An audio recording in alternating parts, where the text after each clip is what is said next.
दर्शन तू करे। काहे के लगलू है साजे सवारे। मैंने तैयार ना होके। अरे जल्दी होखा जतारू माई के दर्शन तू करे। काहे के लगलू है साजे सवारे। रील बनी मंदिर के गेट पहुंची जा। अच्छा वीडियो बना के डालब नेट पहुंची जा। बुलेट पहुंची जा। बुलेट पहुंची जा। बोला ले चले घुमा दे बुलेट पहुंची जा। बुलेट पहुंची जा। बुलेट पहुंची जा। ले चले घुमा दे बुलेट पहुंची जा। बुझनी हम सब बुझतानी।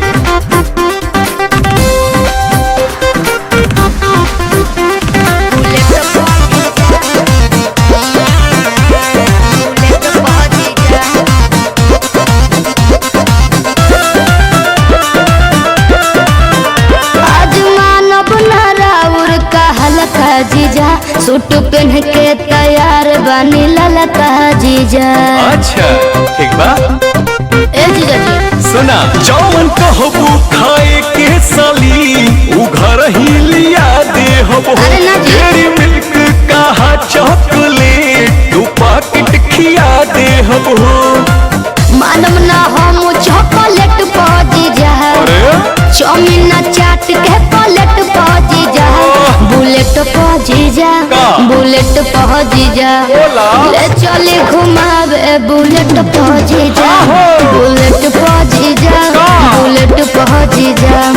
ले चले घुमावे बुलेट पहुंची जा। अरे भागत काहे बनी। कहाँ भागतानी।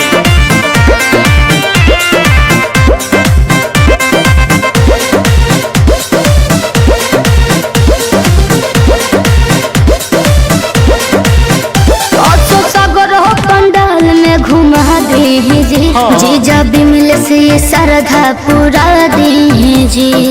ठीक बनू फिर कुछ ना कहो। अच्छा सुना जयबू माई के दर्शन करे का वीडियो बनावे जाइबू। माना बतिया बिना पांडे के का मोबाइल भूलवावे जाइबू। आई है नेटार गेट पहुंची जा। चली पंडाल वाला सेट पहुंची जा। बुलेट पहुंची जा। बुलेट पहुंची जा। ले चली घुमावे बुलेट पहुंची जा। बुलेट पहुंची जा। बुलेट पहुंची जा। ले चली घुमावे बुलेट पहुंची जा। बुझनी अच्छा तो चला।